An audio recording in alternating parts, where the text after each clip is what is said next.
आदिश phone अपनी जेब में रखते हुए नायरा की तरफ देखता है। वो तीनों चले गए। तुम्हें मेरे लिए तुम्हें मेरे साथ चलना है तो गाड़ी में आकर बैठ जाओ। इतना बोल आदिश अपनी गाड़ी की तरफ बढ़ जाता है। नायरा बिना कोई सवाल किए गाड़ी में बैठ जाती है। आदिश गाड़ी स्टार्ट कर आगे बढ़ाता है। दोनों के बीच अब तक खामोशी पसरी हुई थी, जिसे तोड़ते हुए आदिश ने कहा, आयु अच्छे से सो गई थी ना? उसका हाथ अब ठीक है ना? हाँ, नायरा ने बस इतना ही कहा। कुछ देर में वो दोनों रिसोर्ट पहुंच चुके थे। रिसोर्ट घर से ज़्यादा दूर नहीं था। आतिश गाड़ी पार करने लगता है तो वहीं नायरा गाड़ी से उतरकर सीधे अंदर चली जाती है। अंदर सौम्या एक तरफ खड़ी थी, कुछ लड़कियों के साथ। वहीं रमन और अभय इस वक्त अभय के दोस्तों से बात कर रहे थे। नायरा को देख सौम्या उसकी तरफ आई। तुम आ गई नायरा? सॉरी, वो हम दोनों अभय के साथ आ गए। कोई बात नहीं, नायरा ने कहा। वैसे काफी अच्छी लग रही हो इस ड्रेस में, सौम्या ने मुस्कुराकर कहा। तो जवाब में नायरा बस हल्का सा मुस्कुराई। गाड़ी पार कर आदिश उस तरफ आता है तो वहां नायरा को न देख खुद से बड़बड़ाया, इस लड़की को मनाना इतना आसान तो नहीं होगा। कभी किसी के नखरे न उठाने वाला आदिश कुत्ता तुम्हारे लिए क्या क्या कर रहा है। फिर आदिश अंदर चला आता है।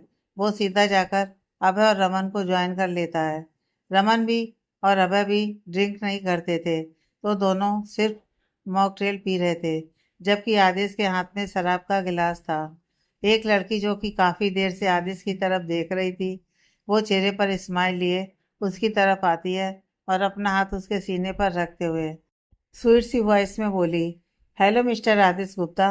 बहुत सुना है तुम्हारे बारे में मैंने, लेकिन देखा आज पहली बार है। और कसम से अब देख लिया है तो तुम पर से आंखें हटाने का भी मन नहीं कर रहा।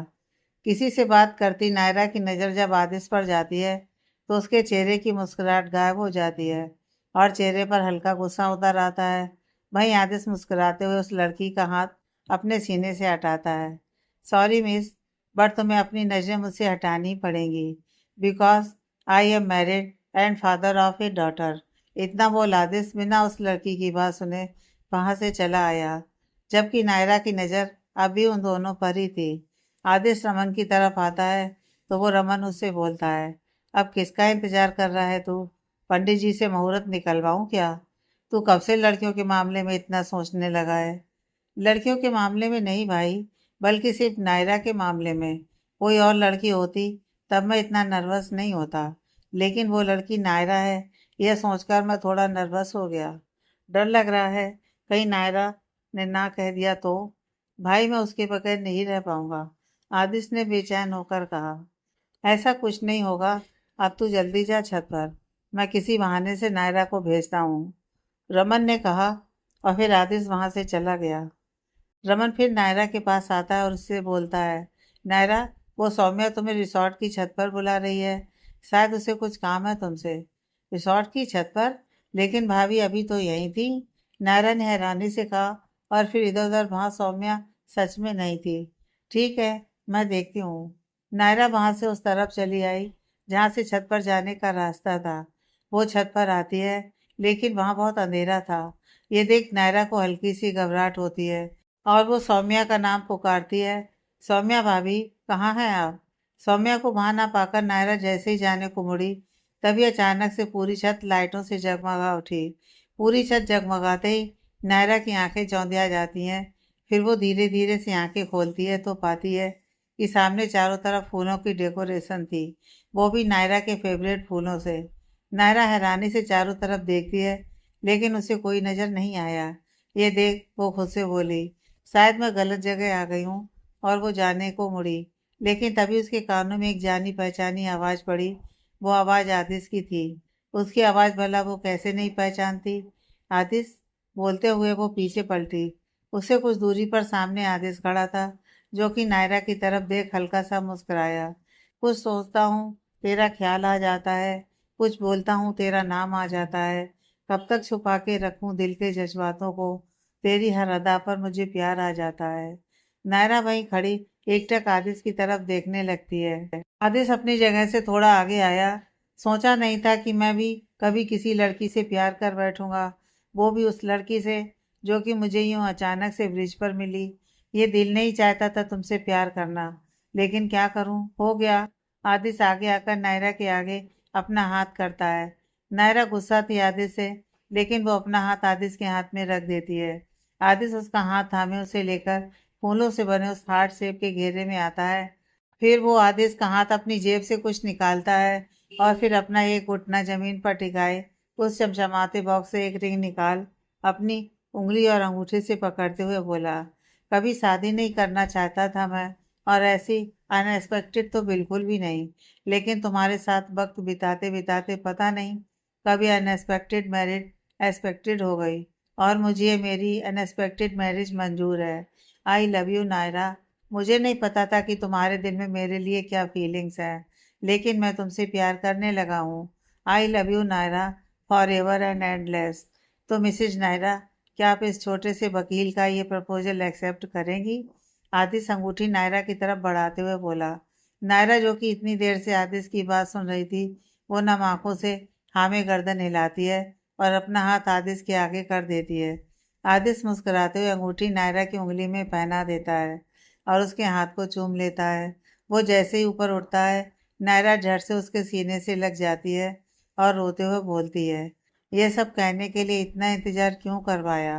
पता भी है तुम्हें कि तुम्हारे बिना ये 7 दिन कैसे गुजरे हैं? मेरे फ़ोन करने पर भी जब तुम मुझसे बात नहीं करते थे तो कितना बुरा लगता था मुझे। इन 7 दिनों में एक बार भी तुमने मुझसे या आयु से बात नहीं की। नायरा उससे दूर हो अपने हाथों को आपस में लपेटे खड़ी हो गई और हल्की नाराजगी दिखाई। यह देख आदिश अपने दोनों कान पकड़ता है और उठक बैठक लगाते हुए बोला, सॉरी बीबी साहिबा, गलती हो गई इस नाची से, माफ़ कर दो। देखो अब तो उठक बैठक भी लगा रहा हूँ मैं। नोएडा का सबसे फेमस एडवोकेट तुम्हारे लिए क्या क्या नहीं कर रहा। अब तो माफ़ कर दो, सज़ा मिलेगी। नायरा, मंजूर है, आदिश ने कहा। फिर सोच लो, नायरा ने कहा। सोच लिया, आदिश ने कहा। सज़ा कुछ भी हो सकती है वकील साहब, नायरा ने कहा। परवाह नहीं है, आदिश ने कहा। नायरा आदिश के बिल्कुल करीब आती है और अपने पंजों के बल ऊपर उठ आदिश के होंठों को हल्का चूम लेती है। फिर वो उसके सीने से लगते हुए बोली, आई लव यू टू आदिश। आदिश मुस्कुराते हुए अपना एक हाथ नायरा की कमर में डाल उसे जमीन से ऊपर उठा लेता है और गोल गोल घूमने लगता है। नायरा अपने दोनों हाथ आदिश की गर्दन पर कसकर लपेट लेती है। आदिश, मैं गिर जाऊंगी, प्लीज नीचे उतारो मुझे। आदिश उसे जमीन पर आराम से खड़ा कर देता है और प्यार से उसका माथा चूमते हुए बोला, thank you so much Naira, मेरी ज़िंदगी में आने के लिए, मेरी ज़िंदगी को खुशियों से भरने के लिए। थैंक यू सो मच मुझे आयु जैसी इतनी प्यारी बेटी देने के लिए। नायरा मुस्कुराई और जैसे ही कुछ कहने को हुई तभी उसका फ़ोन बज उठा। फ़ोन दीप्ति जी का था, तो नायरा जल्दी से फ़ोन उठाकर कान से लगाते हुए बोली, हाँ माँ, क्या हुआ? नायरा, बेटा आयु उठ गई और वो रो रही है। मैं उसे दूध भी पिला दिया, फिर से सुलाने की भी कोशिश की, लेकिन यह नहीं सो रही है बेटा, दीप्ति जी ने परेशानी भरे स्वर में कहा। यह सुनते ही दोनों एक साथ बोले, बस माँ, हम बस 10 मिनट में घर पहुँच रहे हैं। दूसरे दिन शाम को संगीत का प्रोग्राम था। उसी को लेकर सक्सेना विला में तैयारियां चल रही थीं।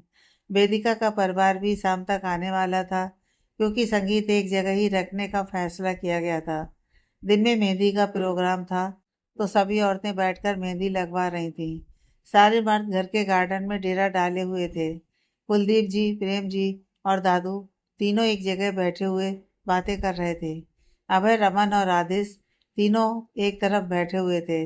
रमन के पास में लब बैठा हुआ था, जो कि पजल से खेल रहा था। वहीं आदिश की गोद में आयु थी, जो कि अपना हाथ मुंह में डाल खेल रही थी। वो कभी अभय को देख रही थी तो कभी रमन को। पजल से खेल कर रूप चुका लब आदिश की गोद में बैठी आयु का हाथ छूते हुए बोला, चाचू, ये मेरे साथ खेलती क्यों नहीं है? मुझे इसके साथ खेलना है। क्योंकि बेटा अभी ये बहुत छोटी है, इसे अभी पता नहीं है खेलने का। जब ये बड़ी हो जाएगी तब तुम्हारे साथ खेलेगी। आदिश ने लपके गाल खींच दिए। शाम के वक्त सभी तैयार हो रहे थे, संगीत के फंक्शन के लिए तैयार हो रहे थे। नायरा भी अपने कमरे में तैयार हो रही थी, लेकिन उसने तैयार होने में परेशानी हो रही थी, क्योंकि बेड पर बैठी आयु कभी उसके सामान को छेड़ रही थी तो कभी बेड पर इधर उधर घूम रही थी। थक हार कर नायरा वहीं आयु के पास बेड पर बैठ जाती है। तभी कमरे में आदिश आता है। उसे देख नायरा चैन की सांस लेते हुए बोली, अच्छा हुआ तुम आ गए आदिश, प्लीज आयु को संभालो, यह ना मुझे तैयार भी नहीं होने दे रही है। आदिश को देख आयु खिलखिलाने लगी और बेड पर उसकी तरफ आई। आदिश उसे अपनी गोद में उठा लेता है। ठीक है, लेकिन तुम तैयार होकर जल्दी नीचे आना।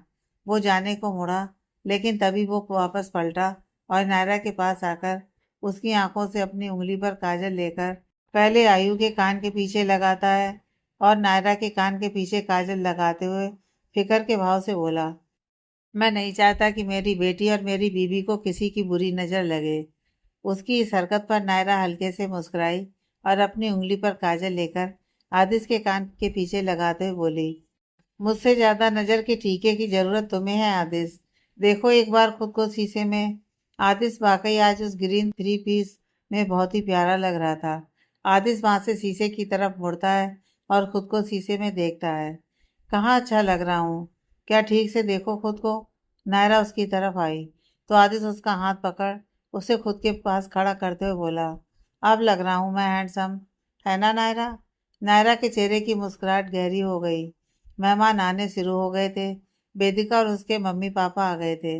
वेदिका आज डार्क पिंक कलर के लहंगे में बहुत ही प्यारी लग रही थी। वो सबसे मिलती है। आदिश की गोद में मौजूद आयु को वो जैसे ही लेने को हुई तो आयु होंठ को गोल करते हुए रोने लगी और आदिश से चिपक गई। तुम्हें यह शायद पहचान नहीं पा रही है, आदिश ने कहा। शायद, वरना तो मेरे पास आ जाती है, वेदिका ने कहा। तभी उसकी माँ वहाँ आती हैं और वेदिका से बोलती हैं, वेदु क्या हुआ, और कितनी देर लगेगी अब उसे आने में। सारे मेहमान आ चुके हैं, बस अभी आता ही होगा माँ। उसने कॉल किया था कि वो 10-15 मिनट में पहुंचने वाला है, वेदिका ने कहा। इतने में उसके कानों में किसी की आवाज़ पड़ी, ज़्यादा लेट तो नहीं है ना हम। उस आवाज़ को सुन सभी उसी तरफ देखते हैं। सामने खड़े शख्स को देख सब नॉर्मल थे सिवाय नायरा, आदिश और कुलदीप जी के। आदिश नायरा जहाँ हैरान थे तो वहीं कुलदीप जी के चेहरे के भाव सख्त थे। सामने अबीर खड़ा था एक लड़की का हाथ थामे, जो कि शायद उसकी वाइफ थी। अबीर को पहले कभी अभय ने भी नहीं देखा था। अबीर आगे आकर सबको नमस्ते करता है और अभय के गले लगते हुए बोलता है, कैसे हैं आप जीजू। बस बढ़िया, तुम्हें पहली बार देखा है, उस वक्त भी हमारी सगाई के वक्त यहाँ नहीं थे, अभय ने कहा। बस आपके अपनों की मेहरबानी थी। खैर छोड़िए, वैसे अच्छे लग रहे हैं आप आज। अबीर हल्का सा मुस्कुराया, फिर अपने साथ अपनी बीवी की तरफ इशारा करता है। Meet my wife Ruby. Ruby Abhay को हेलो करती है। दूर खड़े आदिश, नायरा ये सब देख रहे थे। आदिश अबीर की तरफ देखते हुए नायरा से कहता है, अबीर वेदिका का भाई, तुमने कभी बताया नहीं नायरा इसके बारे में। मैं भी इससे पहले नहीं जानती थी कि अबीर वेदिका भाभी का भाई है। मुझे भी तो खुद आज पता चली है यह बात। इससे पहले अबीर ने कभी मुझसे यह बात शेयर नहीं की। नायरा खुद हैरान थी ये जानकर कि अबीर वेदिका का भाई है। भाई आदिश का वकील वाला दिमाग इसमें लग चुका था। धीरे धीरे उसे सब समझ आ गया था। वो खुद से ही हल्का सा मुस्कुराया। तो ये वजह थी इन सब के पीछे। कोई बात नहीं, लेकिन इस बार नायरा के साथ उसका पति खड़ा है। अबीर की वाइफ वेदिका से बातें करने लग गई। मौका देख अबीर आदिश नायरा के पास आया। तो कैसी हो मेरी ex girlfriend, sorry Mrs Naira Gupta. Abeer चेहरे पर बेशर्मी की मुस्कान लिए बोला। यह सुन आदिश को गुस्सा आता है, लेकिन वो खुद को कंट्रोल कर लेता है। फिर अबीर आदिश की गोद में मौजूद आयु का गाल छूते हुए बोला, हैप्पी फैमिली। वैसे तुम्हारी बेटी काफी क्यूट है नायरा। किसके जैसी है ये, तुम्हारे जैसी या फिर मेरी जैसी। अबीर बेशर्मी से मुस्कुराया। तुम्हें तो मैं। आदिश का हाथ अबीर के कॉलर तक पहुंच गया था, लेकिन फिर वो चारों तरफ देख अपना हाथ नीचे कर लेता है और दबी आवाज में अपना जबड़ा भींचते हुए बोला, बहन की शादी में आया है तो आराम से शादी एंजॉय कर, वरना कहीं पता चले कि डोली उठने से पहले तेरी अर्थी उठ जाए। अपने हाथ नीचे रखो आदिश गुप्ता, वरना। खैर छोड़ो, मुझे अब इस नायरा से कोई लेना देना नहीं है। मेरे पास मेरी प्यारी सी खूबसूरत वाइफ है। प्यार तो मैं नायरा से पहले भी नहीं करता था, अब तो खैर नफरत से ही फुर्सत नहीं है। अबीर के चेहरे पर कठोरता उभर आई। इतने में वहां अबीर की वाइफ रूबी चली आई। वो अबीर की वहां छूते हुए बोली, अबीर दूल्हा दुल्हन का कपल डांस होने वाला है, तुम यहाँ क्या कर रहे हो। कुछ नहीं, भाई दाबी ये नायरा है, अभय की बहन और दी की ननद, अबीर ने कहा। रूबी दोनों से हेलो करती है, फिर दोनों वहां से दूसरी तरफ चले आते हैं। जाते जाते रूबी आदिश की गोद में मौजूद आयु की तरफ देखती है। सॉन्ग बजता है और स्पॉटलाइट सीधे अभय और वेदिका पर आती है। अभय एक हाथ से वेदिका का हाथ थामता है और फिर दूसरा हाथ उसकी कमर पर रखता है। मन जोगिया जोगिया, एक तू ही है जोग मेरा, दिल हो गया रोगिया और तू ही है रोग मेरा। दोनों ने बहुत ही प्यारा डांस किया था। सब लोग उनके लिए तालियां बजाने लगते हैं। वेदिका हल्का सा शर्माते हुए अपनी जगह आकर बैठ जाती है। स्पॉटलाइट अब सीधा आकर आदिश और नायरा पर पड़ती है, तो वेदिका आदिश की गोद से आयु को लेते हुए बोली, तुम दोनों जाओ, आयु को माँ देख लेंगी। नायरा ना कहती उससे पहले ही आदिश उसको पकड़ उसे बीचों बीच ले आया और उसे गोल गोल घुमाते हुए गाने लगा। ए हमनबा, मुझे अपना बना ले, सूखी पड़ी दिल की इस जमी को भिगा दे। मैं हूँ अकेला, जरा हाथ बढ़ा दे, सूखी पड़ी दिल की इस जमी को भिगा दे। आदिश नीचे नायरा के कदमों में घुटनों केवल बैठते हुए गाता है। उन रंगों से तूने मिलाया जिनमें कभी मैं मिल ना पाया। हाँ हूँ अकेला, जरा हाथ बढ़ा दे, सूखी पड़ी दिल की इस जमी को भिगा दे। नायरा आदिश की तरफ देख हल्का सा मुस्कुराती है। आदिश ऊपर उठता है और नायरा का माथा चूमते हुए आगे गाता है। तेरा आना पर जाना मैंने, कहीं ना कहीं जिंदा हूँ मैं, जीने लगा हूँ मैं अब ये फिजाएं, चेहरे को छूती हवाएं। आदिश नायरा को अपने गले लगा लेता है। गाना बंद होता है और सभी तालियां बजाने लगते हैं। तालियों के सुर से दोनों एक दूसरे से अलग होते हैं। सौम्या दूर से दोनों की बधाइयां लेती है। रूबी उन दोनों के लिए ताली बजाते हुए अबीर से बोली, कितने अच्छे लग रहे हैं साथ में दोनों, बिल्कुल एक परफेक्ट कपल। हाँ, कबीर ने बस इतना कहा। संगीत समाप्त होता है और सभी मेहमान जाने लगते हैं। घर के लोग भी गार्डन की तरफ आ जाते हैं खाना खाने के लिए। नायरा इस वक्त खाना खा रही थी, तो आदिश आयु को गोद में लिए एक तरफ खड़ा था। रूबी काफी देर से आदिश को देख रही थी, फिर वो अपने कदम उस तरफ बढ़ाने से रोक नहीं पाई। वो आदिश के पास आकर उसे बोली, आपकी बेटी बहुत ही क्यूट है। हाँ, आदिश बस हल्का सा मुस्कुराया। रूबी आयु का हाथ छूते हुए बोली, अगर आपको कोई प्रॉब्लम ना हो तो क्या मैं एक बार इसे गोद में ले सकती हूँ। रूबी के चेहरे पर इस वक्त दर्द के भाव थे। वजह आदिश को नहीं पता थी, लेकिन वो आयु को उसे दे देता है।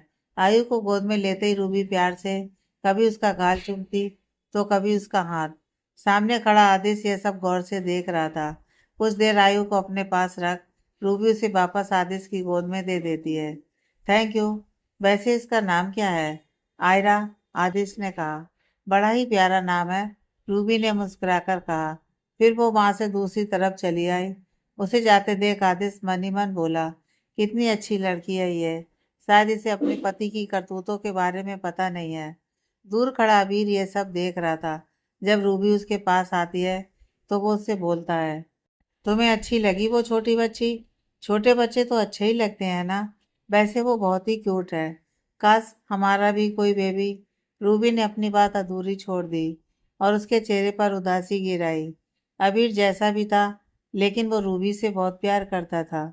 उसके उदास चेहरे को देख वो रूबी का सिर चूमते हुए बोला, मुझे तुम्हारे चेहरे पर उदासी बिल्कुल भी अच्छी नहीं लगती। चलो घर चलते हैं अब। दोनों बात से आगे बढ़ जाते हैं, लेकिन जाते जाते अबीर पीछे मुड़ आदिश की गोद में मौजूद आयु को देख हल्का सा मुस्कुराया। दूसरे दिन शादी थी। दिन यूं ही बीत जाता है और शाम को बारात निकलने की तैयारी हो जाती है। आधे घंटे बाद सभी लोग उस जगह पहुंच जाते हैं जहां शादी थी। अबीर ने काफी पैसा खर्च किया था अपनी बहन की शादी में। उसने शहर के सबसे महंगे होटल में वेदिका की शादी करने का फैसला लिया था। सब लोग उस जगह पहुंचते हैं। वो होटल वाकई में बहुत खूबसूरत था। वेदिका के माँ बाप बारात का अच्छे से स्वागत करते हैं। स्वागत के बाद सब लोग अंदर आते हैं। कुलदीप जी को देख अबीर शान से अपने कोट को ठीक करता है और घमंड के साथ बोलता है, आपकी खातिरदारी में कोई कमी तो नहीं रह गई ना मिस्टर कुलदीप सक्सेना? अगर रह गई हो तो बता दीजिए। कुलदीप जी उसकी तरफ कठोरता से देखते हैं। अबीर चेहरे पर एक गर्वित मुस्कान लिए बोला, वैसे इस होटल की एक रात की कीमत तो आप जानते ही होंगे ना? जानते ही होंगे। आपसे बेहतर ये बात और कौन जान सकता है। उस दिन गरीब कहकर पूरे लोगों के सामने आपने मेरे परिवार का मजाक बनाया था ना।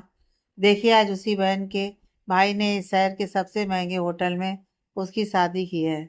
मैं जानता हूँ उस दिन मुझसे बहुत बड़ी गलती हुई थी, क्योंकि मैं उस वक्त इंसान को सिर्फ पैसों से तोलता था। पैसा ही मेरे लिए ज़्यादा मायने रखता था। उस दिन की गलती के लिए मैं शर्मिंदा हूँ। लेकिन लेकिन तुम्हारे लिए मेरे मन में कोई अफसोस नहीं, कुलदीप जी ने सख्त भाव से कहा। उनकी बात सुन अबीर तिरछी मुस्कान लिए बोला, अफसोस तो जरूर होगा, बस देखते जाइए। इतना बोल अबीर वहां से आगे बढ़ गया। थोड़ी देर बाद दुल्हन के लाल जोड़े में सजी वेदिका सबके बीच आती है। दुल्हन बनी आज वो किसी अप्सरा से कम नहीं लग रही थी। अभय उसे देख हल्का सा मुस्कुराता है। थोड़ी देर बाद दोनों की वरमाला होती है और फिर फेरे। वेदिका के गले में मंगलसूत्र और मांग में अपने नाम का सिंदूर भर अभय उसे हमेशा के लिए अपना बना लेता है। विदाई के भावुक पलों में सभी की आंखें नम थीं। वहां से विदा होकर सभी सक्सेना विला चले आते हैं। सुबह होने में अभी वक्त था तो सभी थोड़ी देर रेस्ट करने अपने अपने कमरे में चले जाते हैं। वेदिका फिलहाल नायरा के कमरे में थी। उसने आयु को अपनी गोद में बिठाया हुआ था। उसे बैठे देख नायरा ने कहा, भाभी आप रेस्ट करिए, थक गए होंगे। आयु का क्या है, इसका तो जब मन करता है तब उठकर बैठ जाती है और खुद से खेलने लगती है। लाइए मैं इसे सुला देती हूँ, बाकी आराम कीजिए। कोई बात नहीं नायरा, वैसे भी मुझे नींद नहीं आ रही है, वेदिका ने प्यार से कहा। वेदिका से बात करते हुए नायरा आयु को सुलाने लगती है। तभी उसके कमरे में आदिश आता है। अंदर वेदिका को देख वो एक बार तो रुक जाता है, लेकिन फिर अंदर आते हुए नायरा से बोलता है, नायरा अगर आयु सो गई है इसे मुझे दे दो, मैं इसे अपने पास सुला लूंगा। सो गई है, बड़ी मुश्किल से सोई है, आराम से लेकर जाना। और हाँ, बोतल में दूध है इसका, जरूरत लगे तो पिला देना। नायरा बड़े ही आराम से आयु को आदिश की गोद में दे देती है। आदिश उसे अपने कंधे से चिपकाए बोतल हाथ में लिए वहां से चला आया। सुबह के वक्त नायरा शीशे के सामने बैठी अपने बैंगल्स रख रही थी। आयु को गोद में लिए बैठा आदिश उसे फ्रूट जूस पिला रहा था। कुछ सोचते हुए वो नायरा से बोला, जब पहले तुम्हारे भाई की सगाई वेदिका से होने वाली थी तब क्या तुमने एक बार भी अबीर को नहीं देखा था उन लोगों के साथ? नहीं, पहले उसे मैंने वेदिका भाभी के साथ कभी नहीं देखा। उनकी सगाई वाले दिन भी वो नहीं आया था। नायरा ने पीछे पलटते हुए कहा, वैसे तुम अबीर को कब से जानती हो? तुम उससे पहली बार कब मिली थी? आदिश ने पूछा। कॉलेज जाते वक्त एक दिन मेरी गाड़ी खराब हो गई, तब बीच सड़क पर उसने मुझे लिफ्ट दी थी उस दिन। उससे पहले मैं उसे नहीं जानती थी, नायरा ने जवाब दिया। और जाहिर सी बात है कि तुम उससे अभय की सगाई टूटने के बाद ही मिली होगी। एवरीथिंग इज क्लियर, मतलब कुछ बहुत सोच समझ कर और पहले ही तय करके किया गया था। आदिश खुद से बड़बड़ाया। उसकी बड़बड़ाहट सुन नायरा बोली, क्या बोल रहे हो तुम? थोड़ा तेज बोलो ना। कुछ नहीं, आयु को मैंने जूस पिला दिया है, इसे सुला दो थोड़ी देर, आदिश बाउल साइड में रखते हुए कहा। नायरा उठकर उसकी तरफ आई। मुझे लगता है मुझे सबको अबीर के बारे में बता देना चाहिए। आदिश उसके चेहरे पर आए बालों को कान के पीछे करते हुए बोला, नहीं अभी नहीं, अभी सही वक्त है। मैंने तुमसे कहा है ना कि मैं सही वक्त और हालात देखकर सबको बता दूंगा। तुम फालतू में टेंशन क्यों लेती हो? नायरा उसके सीने से लग उसकी कमर पर अपने हाथ कसते हुए बोली, क्योंकि डर लगता है अब मुझे कुछ और खोने से। मैं तुम्हें नहीं खोना चाहती, आयु को नहीं खोना चाहती। मैं अच्छे से जानती हूँ अबीर की फितरत को, वो जरूर कुछ ना कुछ करेगा। मुझे डर लगने लगा है अब इन सब से।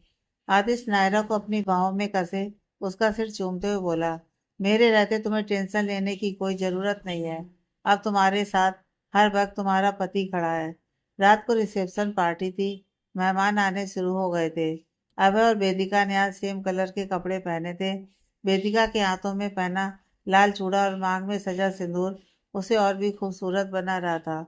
दोनों एक दूसरे का हाथ थामे सबके बीच आते हैं। अबीर वाइन का घूंट भरते हुए दोनों को देख रहा था। तभी आतिश उसके पीछे आता है और सामने देखते हुए बोलता है, अच्छा लग रहा होगा ना आज अपनी बहन का घर बसते देखकर? बिल्कुल, आज इन सक्सेनाओं को मैंने उनकी औकात दिखा दी, अबीर ने गर्व से कहा। कैसे? किसी और की बहन की जिंदगी बर्बाद करके? तुमने नायरा के साथ ये सब सिर्फ इसलिए किया था ताकि तुम अपनी बहन का बदला ले सको, आदिश ने कठोरता से कहा। बिल्कुल, और ये मैंने काफी अच्छे से किया भी। मैंने नायरा की जिंदगी बर्बाद कर दी जो इन लोगों ने मेरी बहन के साथ किया वो मैंने इनकी बेटी और बहन के साथ किया। अबीर ने आंखों में नफरत लिए भाव से कहा, अगर यह बात मैं अभय को बता दूं तो कि उसकी बहन की जिंदगी बर्बाद करने वाला शख्स और कोई नहीं बल्कि उसकी बीवी का भाई है, तो सोचो क्या अभय फिर से तुम्हारी बहन से प्यार करेगा और फिर इस शादी को रखेगा? आदिश की आवाज गहरी थी। अबीर अपना चेहरा हल्का सा आदिश के चेहरे के पास लाकर गंभीर आवाज में बोला, ऐसा करने की सोचना भी मत आदिश गुप्ता, वरना इसका अंजाम बिल्कुल भी अच्छा नहीं होगा। धमकी दे रहे हो मुझे? आदिश ने उसकी आंखों में आंखें डालते हुए कहा, नहीं बल्कि वो बता रहा हूँ जो मैं कर सकता हूँ, इसलिए अच्छा होगा कि मेरे रास्ते में ना आओ। अबीर के चेहरे पर घमंड भरा था। एक हफ्ता खुशी खुशी बीत चुका था। सुबह के वक्त आदिश आयु को अपनी बाहों में लिए सोया हुआ था। नायरा उठ चुकी थी। अपने बालों को सुखाते हुए वो बेड की तरफ आती है। सोए हुए आदिश और आयु को देख उसके चेहरे पर मुस्कान आ जाती है, क्योंकि दोनों के ही बाल बिखर कर उनके माथे पर आ रहे थे। सोते हुए ही आदिश बहुत प्यारा लग रहा था। उन दोनों की तरफ देख नायरा डर एक तरफ रख देती है और फिर झुककर प्यार से आयु का माथा चूम लेती है। फिर वो झुककर जैसे ही आदिश का माथा चूमती है तो उसके होंठों की गर्माहट अपने माथे पर महसूस कर आदिश नींद में कुनमुनाया। वो उठ ना जाए यह सोच नायरा जल्दी से पीछे हट शीशे के सामने खड़ी होकर अपने बाल बनाने लगती है, लेकिन तभी उसे अपने पेट पर कुछ महसूस होता है। वो आदिश की बाहें थीं जो कि नायरा के पेट से लिपटी हुई थीं। आदिश अपना चेहरा नायरा के कंधे पर रखते हुए बोला, तुम क्या हर रोज सिर्फ मेरे माथे पर किस करके भाग जाती हो? क्या मैं कोई बच्चा हूँ जिसे तुम ऐसे लाड प्यार करती हो? हरकतें तो आयु से कम नहीं है तुम्हारी। अब छोड़ो मुझे, बाल बनाने दो। नायरा ने उसके हाथ अपनी कमर से हटाने की कोशिश की। आदिश उसके कंधे पर हल्के से चूमते हुए बोला, पहले एक किस दो फिर छोड़ूंगा। आदिश छोड़ो मुझे, आयु किसी भी वक्त उठ सकती है, फिर वो मुझे कुछ भी करने नहीं देगी। नायरा ने उसकी पकड़ से छूटने की कोशिश की तो आदिश उसे अपनी तरफ घुमाते हुए बोला, यही तो मैं कह रहा हूँ कि आयु कभी भी उठ सकती है, इसलिए जल्दी से अपना काम खत्म करो और जाओ। तुम सच में बहुत जिद्दी हो आदिश। बोलते हुए नायरा जैसे ही आदिश के होंठों की तरफ बढ़ी तो आदिश हल्का सा नीचे झुक गया, जिससे नायरा के होंठ सीधे उसके माथे को छू गए। नायरा हैरानी से उसकी तरफ देखती है तो आदिश अपना चेहरा नायरा के स्तर तक लाकर हल्के से उसके होंठों को चूमते हुए मुस्कुराया, पिंक कलर में बहुत प्यारी लगती हो तुम। फिर वो बाथरूम की तरफ भाग गया। नायरा उसकी इस हरकत पर हल्का सा मुस्कुराई। कोर्ट रूम के चैम्बर में बैठा आदिश कोई फाइल रीड कर रहा था। तभी वहां प्यून आता है। सर आपको कोई मिलना चाहता है, उसने कहा। कौन? अपॉइंटमेंट ली थी उन्होंने? आदिश ने पूछा।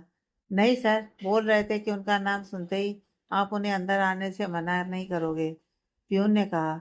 क्या उसने अपना नाम अबीर बताया? आदिश ने पूछा। जी सर। ठीक है, अंदर आने दो उसे, आदिश ने कहा।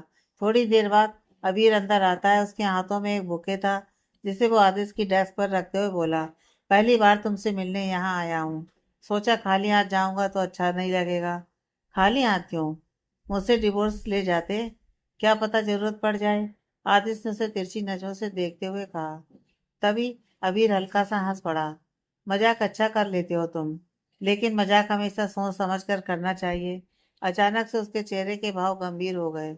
मेरे चेम्बर में बैठकर मुझे ही धमका रहे हो? आदिश ने उसे घूरा। नहीं, मैं तुम्हें धमका नहीं रहा, मैं तो बस तुमसे कुछ जरूरी बात करने आया। आई होप कि तुम मेरी अच्छे से समझोगे। अभी फिर से हल्का सा मुस्कुराया। तुम्हें जो बात करनी है करो, लेकिन नायरा से दूर रहना, वरना अच्छा नहीं होगा तुम्हारे लिए, आदिश ने सख्ती से कहा। उसकी बात पर अबीर आराम से बोला, मुझे चाहिए भी नहीं नायरा। मैं उससे ना तब प्यार करता था और ना ही अब करता हूँ।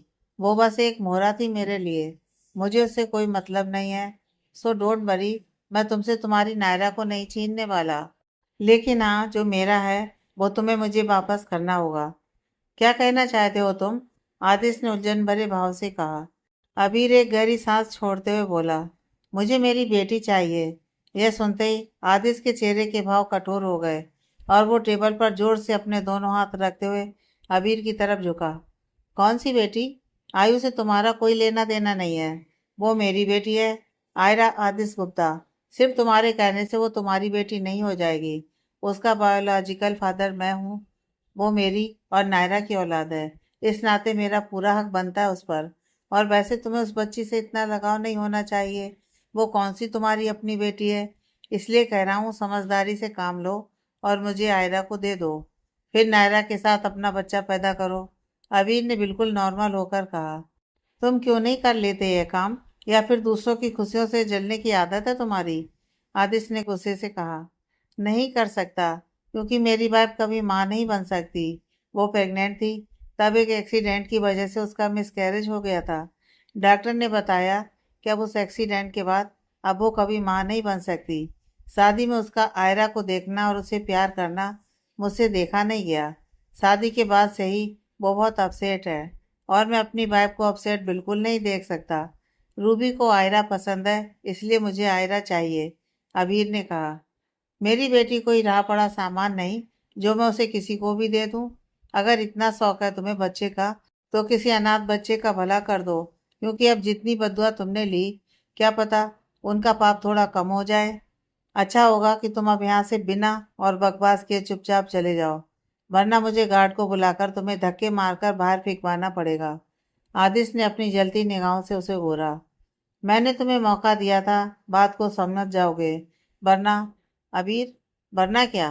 केस करोगे मुझ पर? जाओ वो भी करके देख लो, अगर जीत पाओ तो। आदिश ने कहा। नहीं, मैं तुमसे केस नहीं लड़ूंगा, क्योंकि मुझे पता है कि तुम्हारे सामने कोई वकील नहीं टिक पाएगा। लेकिन जो मैं करूंगा, उससे आगे तुम अपने घुटने भी टेक दोगे, अबीर ने गुस्से से कहा, और अपनी आंखों पर ग्लासेस चढ़ाते हुए उठा। मैंने तुम्हें मौका दिया था मेरी बात समझने का। अब जो होगा उसके जिम्मेदार तुम होगे। अबीर वहां से बाहर चला आया। शाम के वक्त आदित्य घर आता है। उसका मूड आज थोड़ा उखड़ा हुआ था, अबीर की वजह से। गाड़ी पोर्च में लगाकर जैसे ही अंदर आता है, तो उसके चेहरे पर गुस्सा उतर आता है, क्योंकि आयु इस वक्त हॉल में सोफे पर अकेली बैठी हुई थी, वो भी किनारे की तरफ। यह देख आदित्य तेजी से आयु की तरफ आता है और उसे गोद में उठाते हुए तेज आवाज में बोला, नायरा। उसकी तेज आवाज सुन किचन में आयु के लिए दूध गर्म कर रही थी नायरा जल्दी से हॉल की तरफ आती है। सामने आदिश को देख वो बोली, क्या हुआ आदिश, कुछ चाहिए तुम्हें? आयु को यहाँ अकेला सोफे पर छोड़ तुम क्या कर रही थी? वो बच्ची है अभी, सोफे से गिर जाती तो। लेकिन तुम्हें उससे क्या है? तुम करो अपना काम, वो ज़्यादा इम्पोर्टेंट है। आदिश नायरा पर चिल्ला दिया। उसके ऐसे चिल्लाने से नायरा की आंखों में हल्की नमी उतर आई, और वो भरे गले से बोली, आयु अकेली नहीं थी, दादू थे उसके पास। मैं बस इसके लिए दूध बनाने गई थी। दादू अपना चश्मा लिए हॉल की तरफ आते हैं। वो जब आदिश को नायरा पर यूं चिल्लाते हुए पाते हैं, तो वो हल्की सख्ती से आदिश से बोले, ये क्या है आदिश? ये कोई तरीका है अपनी पत्नी से बात करने का? आयु अकेली नहीं थी, वो मेरे पास थी। मैं बस अपना चश्मा लेने गया था, फिर भी आयु के पास लब बैठा था। आदिश आगे कुछ नहीं बोलता है, और नायरा की तरफ देखते हुए आयु को लिए ऊपर की तरफ चला आता है। उसे जाते देख नायरा मन ही मन सोचती है, हुआ क्या है आदिश को आज? वो मुझसे ऐसे कभी बात नहीं करता है। कमरे में आकर आतिश बिना कपड़े चेंज किए ही आयु को चिपकाकर बेड से टिककर बैठ गया, और पीछे की तरफ से टिकाकर आंखें मूंद ली। थोड़ी देर बाद हाथों में कॉफी का कप लिए नायरा कमरे में आती है। वो कप को साइड में टेबल पर रख देती है, और आतिश का हाथ छूते हुए बोलती है, आतिश।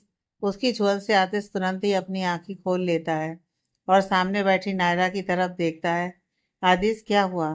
तुम मुझे कुछ परेशान लग रहे हो, वरना तुम कभी ऐसे बात नहीं करते हो। क्या बात है, बताओ मुझे। नायरा ने उसके चेहरे को छूते हुए कहा। आदिश उसका मुंह हाथ पकड़कर चूम लेता है, और अपने सीने से लगाते हुए सिर झुकाए बोला, आई एम सॉरी नायरा, मुझे तुमसे ऐसे बात नहीं करनी चाहिए थी। तुम आयु की माँ हो, तुम्हें मुझसे ज़्यादा आयु की फिक्र है। पता नहीं मैं कैसे, क्योंकि तुम परेशान हो किसी बात से। तुम्हारा चेहरा सब कुछ बता रहा है।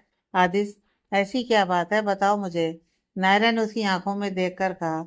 आदिश आयु को खुद से चिपकाई सीधा होकर बैठ जाता है और बोलता है, अबीर मुझसे मिलने आया था आज। फिर वो उसे सारी बात बता देता है। नायरा हैरान सी आदिश की तरफ देखती है। ऐसे कैसे कुछ भी बोल सकता है वो? आयु मेरी बेटी है, मैंने उसे 9 महीने अपने पेट में रखा, जन्म दिया है इसे। ऐसे कैसे वो मुझसे मेरी बच्ची छीन सकता है? उसे अगर इतना ही शौक है बच्चे का, तो ले ले किसी अनाथ बच्चे को गोद। उसे जो करना है वो करे, लेकिन मैं अपनी बच्ची के हाथ भी नहीं लगाने दूंगी। नायरा के चेहरे पर गुस्सा उतर आया। तुम फिक्र मत करो, कोई भी हमारी आयु को हमसे दूर नहीं कर सकता है। आदिश नायरा का चेहरा छूते हुए बोलता है। रूबी बेड पर बैठी अपने फोन में आयु की तस्वीरें देख रही थी, जो कि उसने शादी के वक्त खींची थी। उसकी तस्वीरों को देखते वक्त रूबी के चेहरे पर एक अलग ही सुकून था। वो आयु की तस्वीर पर हाथ फिराते हुए अबीर से बोली, अबीर, अगर हमारा बेबी आज जिंदा होता तो बिल्कुल ऐसा ही दिखता ना। हाँ, अबीर ने कहा। फिर भगवान ने मुझसे मेरी ये खुशी क्यों छीन ली? मैंने ऐसा क्या गुनाह किया था जो मुझे इतनी बड़ी सजा मिली? बोलते हुए रूबी उदास हो गई। उसका उदास चेहरा देख अबीर उसका माथा चूमते हुए बोला, तुमने कोई गलती नहीं की है। भगवान बहुत जल्द तुम्हें तुम्हारी खुशियां लौटा देंगे। तुम्हें आयरा बहुत पसंद है ना? भगवान तुम्हें बिल्कुल वैसा ही बच्चा देंगे। तुम्हें पता है ना अबीर, कि मैं माँ नहीं बन सकती? रूबी ने अबीर के सीने पर सिर टेकते हुए कहा। किसने कहा तुम माँ नहीं बन सकती? तुम माँ बनोगी, और वो भी आयरा की। अबीर ने रूबी का सिर सहलाते हुए कहा। यह सुन रूबी हैरानी से सिर उठाए अबीर की तरफ देखती है। ये तुम क्या कह रहे हो अबीर? कोई भला अपना बच्चा हमें क्यों देगा? लेकिन वो लोग तैयार हैं। वो हमें आयरा को देने के लिए तैयार हैं, तुम्हारी कंडीशन जानकर। अबीर ने रूबी से झूठ कह दिया। तुम सच कह रहे हो अबीर? क्या वो हमें आयरा को देने को तैयार हैं? रूबी ने खुशी से भरकर पूछा।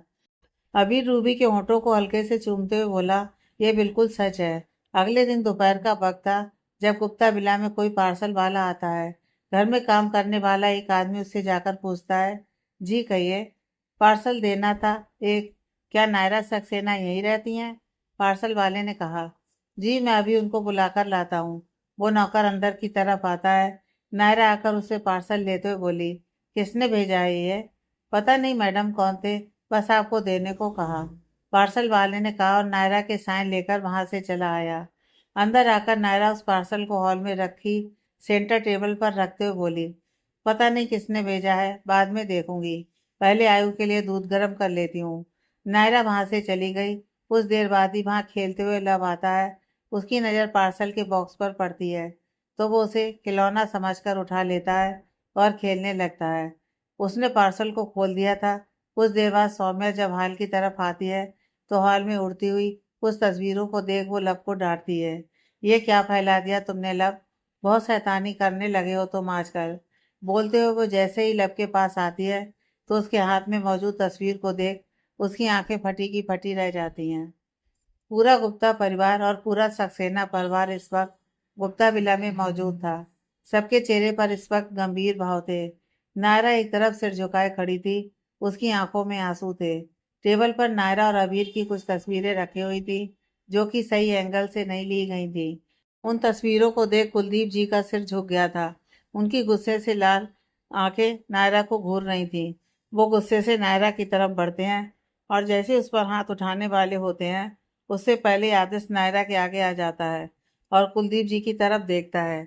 आप एक बार नायरा को अपनी सफाई में कुछ कहने का मौका तो दीजिए। गलती नायरा की नहीं है, बल्कि आपकी थी। आपकी एक गलती की सजा नायरा ने भुगती है, फिर भी आप उसी की गलती बता रहे हैं। सामने से हट जाओ आदित्य, इस लड़की को मैं आज जान से मार दूंगा। इसने नाक कटा दी है आज मेरी वेदिका के भाई के साथ। क्या चाहती है आखिर ये? कुलदीप जी ने तेज आवाज में कहा। मैं बताता हूँ कि नायरा क्या चाहती है। किसी की आवाज़ सुन सभी उसी तरफ देखते हैं। दरवाजे पर अबीर खड़ा था, जिसके चेहरे पर मुस्कान थी। वो आगे आता है। उसे देख वेदिका धीरे से बोली, अबीर यहाँ। अबीर आकर कुलदीप जी के सामने खड़ा हो जाता है और अपनी पैंट की जेब में हाथ डाले बोलता है, आपकी बेटी मुझे चाहती थी, बहुत प्यार करती थी मुझसे। ये जो आपकी नातिन है ना, वो मेरी और नायरा के प्यार की निशानी है। मुंह बंद रखो अपना, कुलदीप जी गुस्से से बोले। मुंह बंद रखने में सच्चाई नहीं बदल जाएगी मिस्टर कुलदीप सक्सेना। आपने जो मेरे और मेरे परिवार के साथ किया था, उसकी सजा आपकी बेटी को मिली।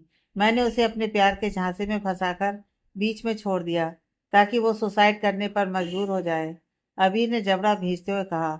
सब उसकी बात सुन हैरान थे। वही वेदिका चलकर अबीर के पास आती है। तू क्या बोले जा रहा है अबीर? तेरा दिमाग तो खराब नहीं हो गया? पागल हो गया है क्या तू? हाँ, मैं पागल हो गया हूँ, क्योंकि मुझे इन लोगों के किए की सजा इन्हें देनी थी। इस समय की वजह से आपने सुसाइड करने की कोशिश की थी। इस कुलदीप सक्सेना ने पूरे लोगों के सामने मेरे परिवार की बेइज्जती की थी, मेरा किडनैप करवाया ताकि आप सगाई तोड़ दें। गरीब कहकर हमारा मजाक उड़ाया। आप ही बताइए कैसे भूल जाऊं मैं वो सब। अबीर की आंखों में नफरत के भाव थे। फिर वो बेशर्मी से मुस्कुराया। इसलिए इसलिए मैंने उस दिन ठान लिया था कि इन सक्सेना से एक दिन मुझे बदला लेना है। फिर मैंने नायरा को अपने जाल में फंसाया और उसके साथ रात गुजारी। अबीर के बोलते ही वेदिका ने एक तेज थप्पड़ अबीर के गाल पर जड़ दिया। शर्म नहीं आई तुझे ये सब करते हुए?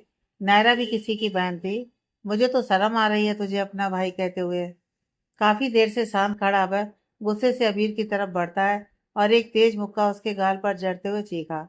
हिम्मत कैसे हुई तेरी मेरी बहन के साथ ये सब करने की? जो कुछ भी हुआ उसमें नायरा की क्या गलती थी? उसे कोई सजा क्यों दी तुमने? आकर मुझसे बात करते।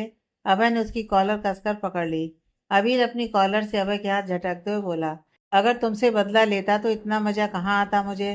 तुमने भी तो मेरी बहन के साथ यही किया था ना, उसे बीच में छोड़ दिया। लेकिन मैंने कभी वेदिका के साथ कुछ गलत नहीं किया, क्योंकि मैं उससे प्यार करता था और आज इसी प्यार की वजह से वो मेरे साथ है। अभय ने अबीर की आंखों में देखते हुए कहा, लेकिन मैं नायरा से ना तब प्यार करता था और ना ही आज करता हूँ। मुझे बस आयरा चाहिए, जिसे मैं हर कीमत पर आज मेरे साथ लेकर जाऊंगा। अबीर ने कहा और आयरा की तरफ बढ़ता, जो कि इस वक्त हेमा जी की गोद में थी। काफी देर से खामोश प्रेम जी सख्त आवाज में आदित्य से बोले, कोई मुझे बताएगा कि यहाँ क्या हो रहा है? पापा वो। रमन के बोलने से पहले ही आदित्य उसे हाथ के इशारे से चुप रहने को कहता है और खुद प्रेम जी के पास आकर उनकी तरफ देखते हुए बोलता है, ये सच मैं आप सबको कब से बताना चाहता था, लेकिन सही मौका और सही वक्त नहीं मिला। आज मौका मिला है तो वक्त सही नहीं है। नायरा मुझे उस रात ब्रिज पर मिली थी। वो ब्रिज से नीचे कूदने वाली थी, तब उसे बचा लिया। वो अपने घर वापस नहीं जा सकती थी, तो मैंने कुछ दिनों के लिए इसे अपने साथ रहने दिया। फिर दादी की जिद पर आप सबने हम दोनों की शादी करा दी उस दिन। मैं फिर भी नायरा से छुटकारा पाना चाहता था, लेकिन जब मुझे पता चला कि नायरा प्रेग्नेंट है, तब मेरी मुश्किल और बढ़ गई, क्योंकि आप सबकी नज़र में वो बच्चा मेरा था। मैं नायरा को अकेला नहीं छोड़ सकता था। फिर साथ रहते रहते पता नहीं कब मुझे नायरा से प्यार हो गया। अब नायरा और आयु भी मेरी जिंदगी है। हाँ, ये सच है कि आयु मेरी बेटी नहीं है, लेकिन मैं तो उसका पिता हूं ना। मुझे नहीं पता कि आप ये सब जानकर कैसे रिएक्ट करेंगे, लेकिन आप भी सजा मुझे देंगे, मुझे मंजूर है। बस नायरा से कुछ मत कहना प्लीज। आदित्य की आंखों में नमी उतर आई और उसका सिर झुक गया। रमन प्रेम जी का गुस्सा जानता था, तो वो आदित्य का बचाव करते हुए बीच में बोला, पापा प्लीज आदि को कुछ मत कहिएगा। मैं भी ये सब पहले से जानता था। आदि कभी मुझसे कुछ नहीं छुपाता है। प्रेम जी उसे हाथ के इशारे से चुप रहने का कहते हैं और फिर आदित्य की तरफ देखते हैं। नायरा गलत लड़की नहीं है, बस किसी की साजिश का शिकार हुई थी। तुमने एक लड़की की जिंदगी बर्बाद होने से बचाई है। मुझे नायरा के पास से कोई फर्क नहीं पड़ता। मैं बस इतना जानता हूँ कि नायरा इस घर की बहू है और आयु इस घर की बेटी, और ये दोनों यहाँ से कहीं नहीं जाएंगे। आदित्य सिर उठाए प्रेम जी की तरफ देखता है। उसे आज उनका एक अलग ही रूप नजर आया था। वहीं अबीर हेमा जी की गोद से आयु को छीनते हुए बोला, आयरा मेरी बेटी है और वो मेरे साथ ही जाएगी। आयु उसके पास आते ही रोने लगी। आदित्य तुरंत ही अबीर के सामने आते हुए गुस्से से बोला, तूने अगर यहाँ से एक कदम भी आगे बढ़ाया ना, तो तेरी लाश जाएगी यहाँ से बाहर। लेकिन अबीर बजाय डरने के मुस्कुराया, और अगर वो लाश तेरी बेटी की हो तो? यह सुन आदित्य की आंखें सिकुड़ गईं। अबीर अपनी जेब से एक ड्रिप निकालता है और उसे आयरा के मुंह के करीब करते हुए बोला, मुझे कुछ खास मतलब नहीं है इस बच्ची से, लेकिन अगर तुम में से किसी ने भी मुझे रोकने की कोशिश की, तो मुझे एक मिनट नहीं लगेगा इस बच्ची को मौत की नींद सुलाने में। ये देख नायरा सीधे आकर अबीर के पैरों में गिर जाती है और रोते हुए बोलती है, अबीर प्लीज मेरी बच्ची को कुछ मत करो, वो बहुत छोटी है अभी, प्लीज। अबीर अपने पैरों के पास बैठी नायरा की तरफ देखकर बोला, सॉरी नायरा, लेकिन मुझे अपनी रूबी की खुशी बहुत प्यारी है। लेकिन दूसरों को दुख देकर कोई खुश कैसे रह सकता है? पीछे से किसी की आवाज आई। वो आवाज रूबी की थी। वो चेहरे पर गुस्से लिए अबीर की तरफ बढ़ती है। उसे देख अबीर ने हैरानी से कहा, रूबी तुम यहाँ? कोई बात नहीं, जब तुम यहाँ आ ही गई हो तो लो आयरा को अपनी गोद में लो, उसे खूब प्यार करो। अब से आयरा तुम्हारे पास ही रहेगी। रूबी नफरत भरे भाव से अबीर की तरफ देखती है और एक थप्पड़ उसके गाल पर मारते हुए बोली, इतनी बेशर्मी लाते कहाँ से हो तुम अबीर? मैंने तुम्हें एक अच्छा इंसान समझा, लेकिन तुम तो इंसान की चमड़ी में एक भेड़िए निकले। रूबी, रूबी तुम गलत समझ रही हो, यह सब सच नहीं है। मैं ये सब तुम्हारे लिए ही तो कर रहा हूँ। तुम्हें बच्चे पसंद है इसलिए तो मैं आयरा को तुम्हारे पास लेकर आ रहा था। रूबी मेरा प्यार तुम्हारे लिए झूठा नहीं है। अबीर ने बोलते हुए जैसे ही रूबी के चेहरे को छूना चाहा तो रूबी गुस्से से उसका हाथ झटकते हुए बोली, मत छुओ मुझे, घिन आ रही है मुझे तुमसे। तुम्हारा सच जानने के बाद वो तो अच्छा हुआ कि बेतिका दी ने मुझे सब बता दिया, वरना पता नहीं तुम क्या करते। एक माँ से उसके बच्चे को छीनने चले थे तुम। क्या तुम्हारे अंदर थोड़ी सी भी इंसानियत नहीं है अबीर? रूबी, मैं ये सब तुम्हारे लिए ही तो कर रहा था, तुम्हारे चेहरे पर मुस्कुराहट देखने के लिए, जो कि आयरा को देखकर आई थी। अबीर ने अपनी सफाई में कहा, आयरा मुझे अच्छी लगी तो क्या एक माँ से तुम उसकी बच्ची छीन लोगे? मैं माँ नहीं बन सकती, इसमें नायरा का क्या दोष है? ये तो तुम्हारे ही कर्मों की सजा है जो मुझे मिल रही है। अबीर खामोश हो जाता और अपना सिर झुका लेता है। रूबी उसकी गोद से आयु को लेकर नायरा की तरफ बढ़ाते हुए बोली, माफ करना, मेरे पति ने जो गुनाह किए हैं उनकी भरपाई तो मैं नहीं कर सकती, लेकिन मैं एक और गुनाह होने से रोक सकती हूँ। ये लो अपनी बच्ची। नायरा रोते हुए आयु को लेकर अपने सीने से लगा लेती है। रूबी अबीर की तरफ आकर उसकी तरफ देखते हुए बोली, आज से तुम्हारा और मेरा रिश्ता खत्म। मैं एक ऐसे इंसान के साथ बिल्कुल नहीं रह सकती जो कि धोखेबाज हो, जिसे सिर्फ लोगों की फीलिंग्स से खेलना आता हो। जा रही हूँ मैं तुम्हें छोड़कर। अब तुम्हें एहसास होगा कि जब हम किसी से प्यार करते हैं और वो शख्स हमें छोड़कर चला जाए तो क्या बीतती है खुद पर। अभी रूबी के पैरों में गिर उसके दोनों हाथ पकड़ते हुए गिड़गिड़ाया, नहीं रूबी, ऐसा मत करो। चाहे तो मुझे दो चार थप्पड़ और मार लो, लेकिन मुझे छोड़कर मत जाओ प्लीज। मैंने तुमसे सच्चा प्यार किया है, मैं तुम्हारे बिना नहीं जी पाऊंगा। शायद किसी और ने भी तुमसे ऐसे ही प्यार की भीख मांगी थी, लेकिन तुमने बदले में सिर्फ धोखा दिया। लेकिन मैं ऐसा नहीं करूंगी, क्योंकि तुम्हारी तरह धोखा देना मुझे नहीं आता। मैं जा रही हूँ यहाँ से। अगर तुम सच में मुझसे प्यार करते हो तो मेरे पास इस बार खुद को बदल कर आना। रूबी ने अपने हाथ अबीर के हाथों से छुड़वाए और वहां से आगे बढ़ गई। जाते जाते रूबी एक नज़र वेदिका की तरफ देखती है, जो कि नम आंखों से उसको देख रही थी। फिर वो उसकी तरफ देख अपनी पलकें झपका देती है और वहां से चली जाती है। रूबी, प्लीज मुझे छोड़कर मत जाओ। अबीर बदहवासा उठकर रूबी के पीछे दौड़ चला। कुलदीप जी पूरे गुप्ता परिवार के सामने हाथ जोड़ते हुए नम्रता से बोले, ये सब जो कुछ भी हुआ है उसमें शायद गलती कहीं ना कहीं मेरी ही थी। मेरे गुनाहों की सजा मेरी बच्ची को मिली, जिसकी इस सब में कोई गलती ही नहीं थी। हो सके तो मुझे माफ कर देना, लेकिन बच्ची को कोई दोष मत देना, उसकी इन सब में कोई गलती नहीं थी। प्रेम जी आगे बढ़ कुलदीप जी के हाथों पर अपना हाथ रखते हुए बोले, ये आप क्या कर रहे हैं? ऐसा मत कीजिए। नायरा हमारे लिए कल भी इस घर की बहू थी और आज भी और हमेशा रहेगी। हमें ना आपके परिवार से और ना ही नायरा से कोई शिकायत है। आप बिल्कुल बेफिक्र रहिए। जाते वक्त कुलदीप जी प्यार से नायरा का माथा चूमते हुए बोलते हैं, मेरी वजह से तुम्हें बहुत कुछ सहना पड़ा है बेटा। मैं भगवान से प्रार्थना करूंगा कि वो अब तुम्हारी जिंदगी में सिर्फ खुशियां ही खुशियां लिखे। नायरा नम आंखों से उनकी तरफ देखती है और फिर उनके सीने से लग जाती है। थोड़ी देर बाद वो लोग अपने घर के लिए निकल जाते हैं। सक्सेना बिला, रात के वक्त वो चारों खाना खा रहे थे। खाते वक्त अभय दीप्ति जी से बोला, माँ वो सब्जी का बाउल देना। वेदिका को यह अजीब लगा, क्योंकि सब्जी का बाउल ठीक उसके सामने रखा था, जबकि दीप्ति जी उससे दूर थी। फिर भी अभय ने दीप्ति जी से कहा, लेकिन फिर उसने इस बात पर ज्यादा ध्यान नहीं दिया और चुपचाप खाना खाने लगी। खाने के बाद सभी अपने कमरे में चले आते हैं। अभय बेड पर लेट चुका था, या यूं कहें कि सोने की एक्टिंग कर रहा था। वेदिका चेंज करके आती है और आकर अभय की बगल में लेट जाती है। अभय बिल्कुल सीधा लेटा हुआ था। वेदिका मुस्कुराते अपना सिर अभय के सीने पर रख लेती है और अपनी वहां उसके पेट पर।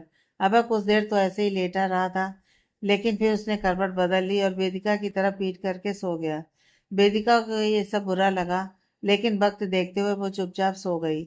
सुबह नाश्ते के वक्त वेदिका कुलदीप जी की प्लेट में पराठे रख जैसे ही अभय की तरफ आई, तो अभय ने बिना उसकी तरफ देखे ही कहा, मेरा मन नहीं आज पराठे खाने का। और उसने खुद ही अपनी प्लेट में सैंडविच रख लिए। ये देख दीप्ति जी ने कहा, अबे क्या हुआ बेटा, पनीर के पराठे तो तुम्हारे फेवरेट है ना? ऊपर से वेदिका ने खुद बनाए हैं तुम्हारे लिए इतने प्यार से। मेरा मन नहीं है माँ आज पराठे खाने का, मेरा हो गया, मैं ऑफिस के लिए निकलता हूँ। अभय अपनी जगह से उठकर आगे बढ़ जाता है।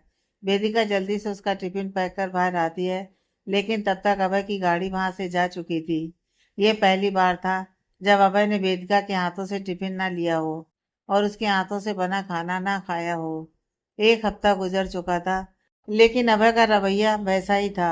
जब भी वेदिका उससे इसके पीछे की वजह पूछती तो वो कोई ना कोई बहाना बनाकर बात को टाल देता।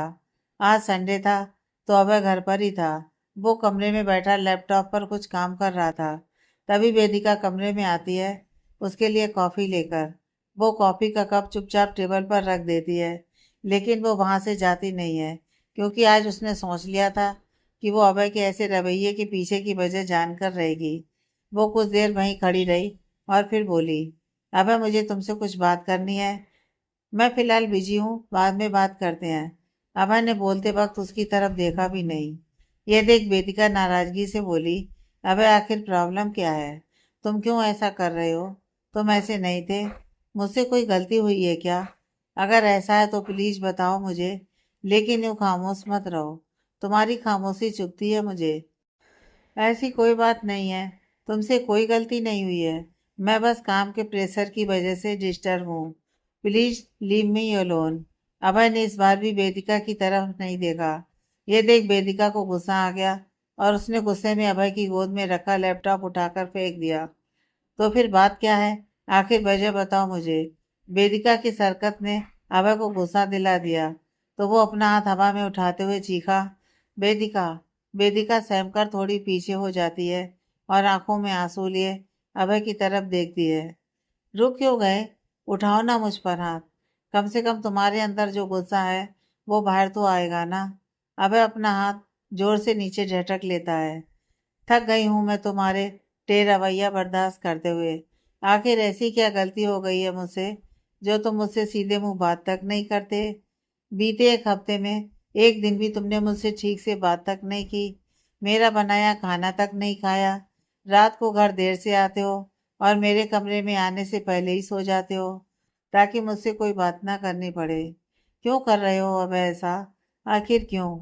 ऐसा क्या कर दिया मैंने जो तुम मुझसे इस कदर नाराज हो? वेदिका रोते हुए बोली। अबे खामोशी से खड़ा उसकी बातें सुन रहा था।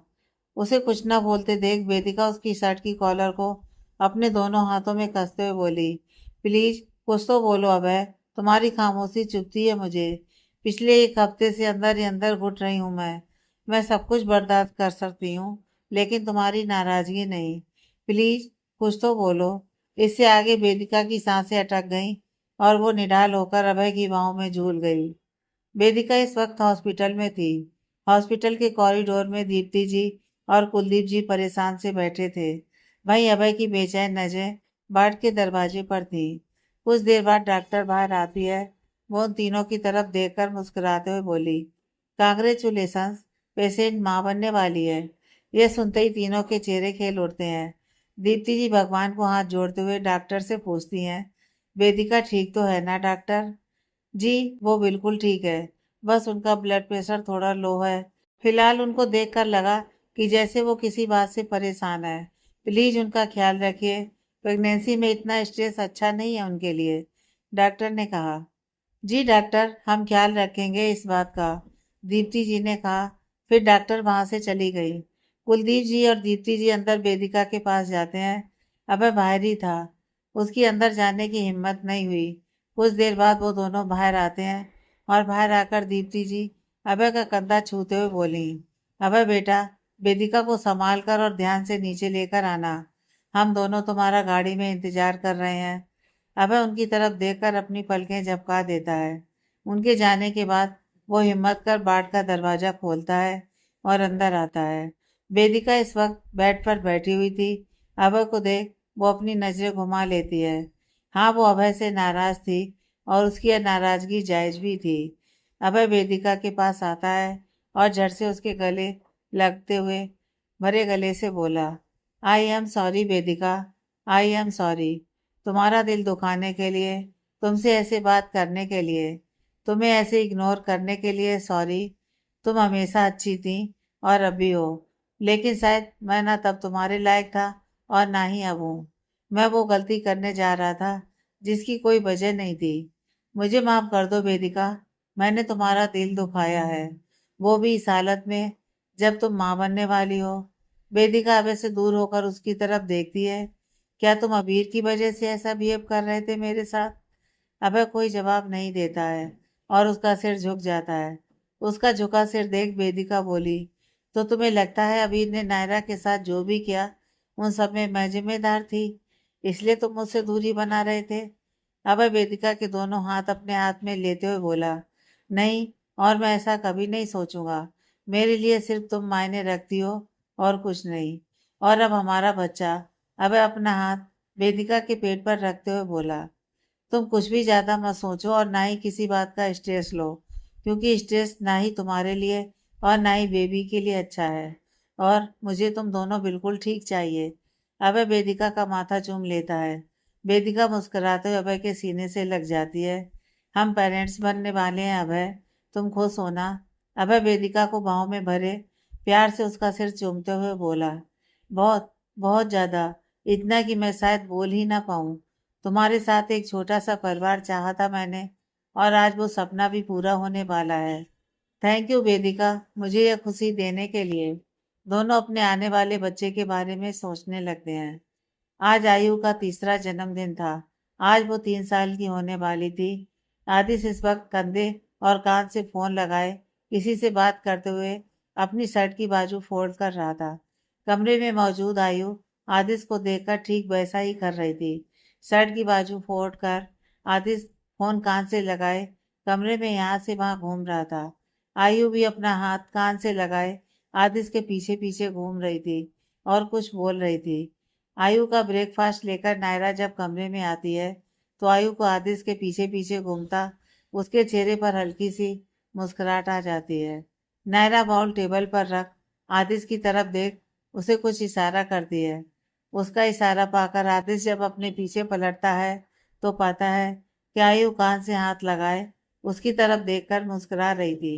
उसे देख आदिश मुस्कुराया और नीचे झुक अपनी बाहें फैला दी। डैडा, बोलते हुए आयु से चिपक गई। आदिश प्यार से उसका गाल चूमते हुए बोला, तुम तो डैडा की नकल कर रही थी। आयु होंठ का पाउट बनाते हुए नामे गर्दन हिला देती है। नायरा आगे बढ़ आदिश की गोद से आयु को लेते हुए बोली, चलो आयु, अब ब्रेकफास्ट कर लो, फिर नहाना भी है। आयु आदिश की शर्ट को कसकर पकड़ लेती है और तुतलाती जबान में बोलती है, नहीं मम्मा, नहीं डैडा। आयु नायरा आयु की तरफ आंखें निकालती है तो आदिश आयु को बेड पे लिए बैठते हुए बोला, अपनी ये बटन जैसी आंखें मेरी बेटी से दूर रखो। फिर वो आयु को अपने हाथों से खिलाने लगता है। उसे देख नायरा ने कहा, आदिश तुम इसकी आदतें बिगाड़ रहे हो। नायरा मैडम, जब मैं ही आज तक नहीं सुधरा तो फिर तुम मेरी बेटी से सुधरने की उम्मीद कैसे कर सकती हो? आदिश ने आयु को खिलाते हुए अपने आईब्रो चढ़ाकर कहा, तुमसे बहस में कोई नहीं जीत सकता। नायरा दोनों हाथ जोड़ते हुए बोली, रात को कुत्ता बिल्ला में जश्न का माहौल था। सेंटर टेबल पर एक 4 मंजिला केक रखा हुआ था और उसके ऊपर बड़ी सी डॉल बनी थी। कुछ मेहमान और सक्सेना परिवार के लोग आ चुके थे। अभय की गोद में उसका 2.5 साल का बेटा आदिक था। आयु को नायरा ने आज व्हाइट कलर का फ्रॉक पहनाया था जिसमें वो बिल्कुल परी जैसी लग रही थी। थोड़ी देर बाद आयु के हाथों से केक कट करवाया जाता है। उसके बाद सभी आयु को गिफ्ट देते हैं। सभी बड़े खाने और बातें करने में मशगूल थे। भाई तीनों बच्चे साथ में खेल रहे थे। पार्टी खत्म होती है और सभी अपने अपने घर चले जाते हैं। नायरा ने आयु के कपड़े चेंज कर उसे सुला दिया था। आतिश इस वक्त खिड़की के पास खड़ा आसमान में चमकते चांद को देख रहा था। नायरा बाथरूम से बाहर आती है। उसके हाथ में कुछ था और चेहरे पर मुस्कुराहट थी। वो आदिश की बगल में आकर खड़ी हो जाती है और उसके कंधे पर सिर टिकाए बोली, आदिश। हाँ, आदिश उसकी तरफ पलटा। नायरा खुश थी लेकिन उसे बताने में थोड़ी झिझक महसूस हो रही थी। आदिश उसकी तरफ देख अपनी आईब्रो चढ़ाता है तो नायरा हिम्मत करके बोली, आदिश, वो तुम्हारे लिए एक सरप्राइज है। सरप्राइज? बर्थडे तो मेरी प्रिंसेस का था, लेकिन सरप्राइज मुझे मिल रहा है, आदिश ने हैरानी से कहा। तो नायरा तुरंत बोली, सरप्राइज तुम दोनों के लिए ही है। नायरा आगे कुछ ना बोलते हुए अपने हाथ आदिश के आगे कर देती है। नायरा के हाथ में प्रेगनेंसी किट देख उसका चेहरा खिल उठता है और वो खुशी से पूछता है, are you pregnant Naira? Naira मुस्कुराते हुए हाँ में गर्दन हिला देती है। तो आदिश झट से नायरा के गले लग उसका माथा चूमते हुए बोला, I am so happy Naira, हमारी फैमिली कंप्लीट होने वाली है। इस बार मैं तुम्हारा पूरा ध्यान रखूंगा। तुम्हारे मांगने से पहले ही वो चीज़ ले आऊंगा। मैं पूरे 9 महीने इस पीरियड को तुम्हारे साथ महसूस करूंगा। तुम्हारी खुशी, तुम्हारा दर्द, तुम्हारा हंसना, तुम्हारा रोना, सब कुछ। I love you Naira, I love you. Naira हल्के से आदिश के होठों को चूमते हुए फिर उसके सीने से लग गई। आई लव यू टू आदिश। पूरे 9 महीने आदिश नायरा के साथ एक परछाई की तरह रहा। वो नायरा और आयु के हर छोटे छोटे काम खुद करता। नायरा को सुबह शाम वॉक करवाना हो, उसके खाने पीने का ध्यान रखना हो, उसके पैरों की मालिश करना हो, हर काम आदिश ने पूरी जिम्मेदारी के साथ किया। एक बेपरवाह लड़का अब एक जिम्मेदार पति और बाप बन गया था। पूरा परिवार इस वक्त में किसी गार्डन में मौजूद था।